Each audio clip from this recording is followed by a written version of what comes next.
everyone and welcome back to my channel, BethChatsBooks. Now I'm planning to go to the library pretty soon, so I thought I would just wrap up some of the books I'm finished with and that I'm returning to the library so that we can all move on and I can carry on with the gigantic rest of my library TBR pile. Now I know a lot of people are doing Vlogmas at the moment, a lot of people have got consistent TBRs, but in the past few months it really hasn't worked out for me because I am a sporadic reader at the moment. When I go to the library, things that take my fancy, I'll take them out. They're not necessarily themed to the month. Not doing consistent everyday videos throughout December this year.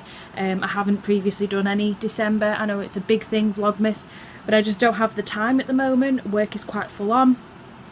And I'm just making the kind of content that I want to at the moment. I think in the new year I will be more creative and I will work more on less just wrap up and TBR videos and on more creative content, but at the moment I'm quite happy doing this and it seems to work out quite well for me. So I am going to go into the books now. There's 3 books that I've finished and 1 that I'm currently reading. Before that I thought it would be a bit of fun to kind of do a little unwrap for you guys. I've just ordered a Christmas jumper and a Christmas top for work because we're allowed to wear Christmas jumpers for the whole of the month and Christmas tops. It gets very warm at our work in particular because we have the heating on and we're in little phone rooms, so I thought a jumper would be great, but I need a top as a backup just in case. Now I am actually wearing a Christmas jumper right now. You can't really see that well. It says Gin Gull Bells and it's very comfy and warm, but I decided I work for the NHS, I work in a GP centre. Didn't necessarily think the play on words with alcohol with this particular top was very appropriate for that, and I didn't want to get told off at work, so I decided to order some that would be a little bit more well received. So I'll show you guys what I got. So if any of you know me at all, you'll know that I have a kind of mini obsession with pugs, and one day I will own a pug. I just love them so much, so I thought I would get something a little bit gimmicky on the premise of a pug, because I know a lot of people go for polar bears and puddings and things at Christmas, so I decided to get a jumper that had a pug on it, and I think at the bottom, I don't know how well you can see that with the lettering, it says Bar Humpug. So I'm quite happy with this. It's quite a thin material, which is really good because I kind of wanted it breathable for at work. So there is that one. And then I decided to get a top just in case it got too hot and I couldn't be bothered. So I ordered myself a breathable top, and it says on it Twist and Sprout. So I thought I like the material because it's kind of breathable, and I thought not many people will be wearing this kind of top, so it's going to sort me out for work tomorrow, which is always good. So there's that one, and I'm just looking out off paper. So there we go. So I'm going to get straight on with this book haul. So I'm briefly going to mention Spring. Technically it's 4 books read and 1 that I'm currently reading. But I'm not going to spend too much on it. So Spring's the 3rd in the Ali Smith kind of quartet of seasonal style books. So obviously she's done Winter, Autumn and Spring, and Summer is left to come out, which will come out of the summer of 2020.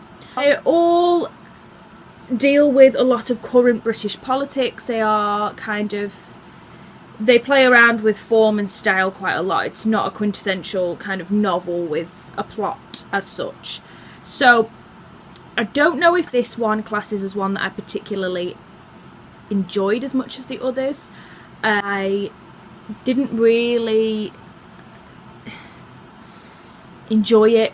I gave it 3.5/3 out of 5 stars. I mean, it's beautifully written and Ali Smith has a lot to say, but none of the characters were kind of memorable. It deals a bit with kind of immigration as a main theme in this one, and kind of police brutality and our relationship to illegal immigrants and things like that, which I found interesting and compelling, but sometimes the lack of the novel style means that I kind of end up plowing through this series. So I'll finish Summer but I don't have anything revolutionary to say about spring. I don't know whether it was just a bit intimidating, whether my frame of mind at the time, I just wasn't invested in that kind of read.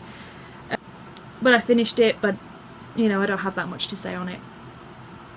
And then the next one I read was A Keeper by Graham Norton. Now, Graham Norton is a fantastic storyteller. I was really compelled with this story from the beginning. I found it really interesting. It kind of follows a relationship between a mother and a daughter. So Patricia's the mother and Elizabeth is the daughter. And Elizabeth is living in New York, and then she's sent back to Ireland, her hometown, to go and root through Patricia's house because Patricia dies and it's her responsibility as the only child to kind of sort out the house, tidy it up and sell it. When she goes to do that, she finds some letters that are addressed to her mother from her father, Edward Foley, who she didn't know anything about. She doesn't know anything about how they came to be together, what happened, but she grew up without knowing her father. So she's very compelled by these letters, and that kind of takes her on a journey of self-discovery of who her father was. And then we kind of go back in time from Patricia's point of view of when she first met Edward and what happened there. So it's a romp and a half. I think the characters are really well plotted out in this novel. At the beginning you kind of see that Patricia might have not been as loving to Elizabeth. She's kind of on a quest to find out why her mother's not quite as affectionate with her as she would have liked her to be. And then we find out so much about Patricia that really warms us up to Patricia and really gets us to understand where she's coming from. So it is a story of kind of family roots. I loved that it was set in Ireland. I think the descriptions of there's two main place settings in here in Ireland, and they're described really well. It's just a really cosy, snuggly read, this one, to snuggle up to with the fire on and kind of just get immersed in this world. And I was really pleasantly surprised that Graham Norton produced such a compelling kind of story. And I will definitely read anything else he writes. I know he has another story that he released before this one. I've forgotten the name off the top of my head. But I'd definitely go back and read it. It's just a pleasurable kind of palate cleansing read, and after I didn't really enjoy spring and I was kind of struggling through that book, it's provided a bit of a palate cleanser for me and was thoroughly enjoyable.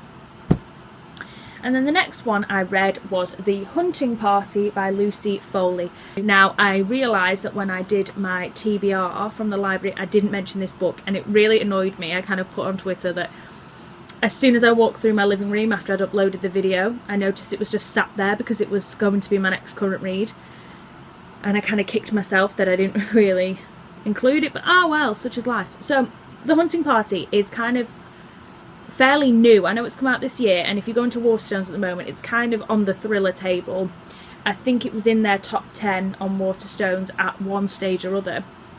So it's kind of hot off the press, if you like. This book in particular has been reserved at the library as soon as I took it out, so I wanted to get to it fast so that I could return it for the other person to have it as a Christmas read. So it's set in Scotland, in a really kind of middle of nowhere place in Scotland where they have this lodge, and they're a group of friends that have kind of known each other all since their days at university at Oxford. Apart from Emma starts dating Mark, who's one of the friends that have all met at Oxford. So she's classed as a newer friend. But every year for New Year's Eve, they always go somewhere, stay over, have drinks and kind of reminisce. It was Emma's turn to organise it this year, so she picked this really remote lodge in Scotland and said, you know, they could do 3 days there and they could hunt deer and, you know, eat and drink and be merry, and they're kind of isolated, so it's just themselves. And a murder occurs, and we have to figure out in the novel who is the murderer. So I'm not going to give much more than that away. I actually think this was a really fantastic, well-constructed thriller. It was really fast-paced, considering this is nearly 400 pages. I raced through this. I kind of felt that, considering it was a massive group of set characters, there was around, I think, 9 of them. Yeah, so there was 9 characters, which I think is quite a lot to kind of juggle. They were all quite well fleshed out. We got to know most of them very well. There are a few that kind of have the spotlight a little bit more than others, but it kind of explains why in the novel. It was very kind of Agatha Christie-esque, because there's at points where you kind of suspect that a lot of people's relationships to each other are very fragmented, not as pally-pally as you want to believe. Everybody's got dirty secrets. So I just found this a romp and a half. It was really good fun.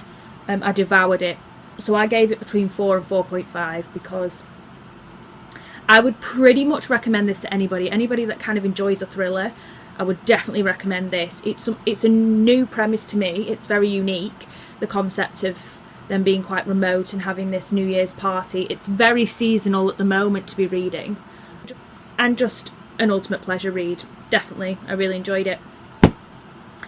And then the last book that I want to talk about is Fugitive Pieces by Anna Michaels.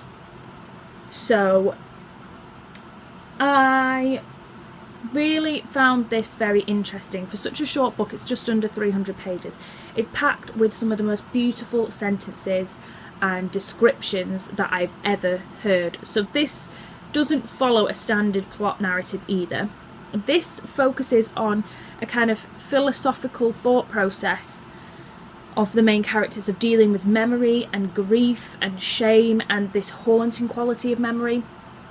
So Jacob lives in Nazi-occupied Poland, and he's saved by Athos, who is a Greek geologist who's really interested in rocks and other things, and he goes to Poland because there's a kind of a city that was submerged by sludge and debris, and it's kind of, they call it the drowned city. And he went because he's fascinated, and he ends up pulling Jacob out of this ruin, this sludge pile, and he saves him. He takes him to Greece with him and smuggles him out of the country. And we learn that Jacob lost his parents. The Nazis killed his parents in front of him, and he kind of never knows where his sister is. She kind of disappears. And so throughout a lot of the novel, his sister Bella is haunting him. He feels like he's on the periphery between the living and the dead, and he senses her. And it's about coming to terms with some of the horrific memories that he has. And at one point he moves to Toronto, and it's how throughout his whole life he's processing that haunting and that grief. And then when he loses Athos at the end of the novel, and he kind of goes into his final trifecta of life, how that reopens some of the wounds for him. So it's very poignant, very beautiful. I gave it 4 out of 5. I didn't love it. I didn't have that really visceral reaction. But I feel like this is a book that, if you like things like The English Patient or Birdsong by Sebastian Faulk, any kind of war novel, I think this is a fundamentally incredibly important war novel to read, because it isn't throwing the war narrative down your throat. It's got some beautiful kind of passages around this idea of haunting and grief and national history and identity through trauma. It's just sensational, and that I can completely understand why it was the winner of the Orange Prize for Fiction. It's not dated either. It feels very poignant and very relevant. I mean, technically it's not that old. It's as old as me. 24 years old. But it has this freshness, this kind of relevancy and this poignancy that doesn't age. So I would implore people who like war narratives to read this one. I found it incredibly moving and beautiful. So there's that one. And then the book I'm currently reading, I'm only around 123 pages in, is the third one of the Cormoran Strike novels. That's Career of Evil by Robert Galbraith. I won't go in too much into it at all because I'm only 100 pages in. It's nearly 600 pages. And these ones, I go into them pretty blind, so I don't really know what's going to happen until the end. But they're a romp and a half, and I'm really enjoying this one as much as the other two. Slightly more than Silkworm at the moment, which I wanted to enjoy it a little bit more than Silkworm, so we'll see how I get on with that one. But that's everything that I wanted to talk about. Thank you guys so much for watching, and I'll be back very soon with a brand new video. Bye now.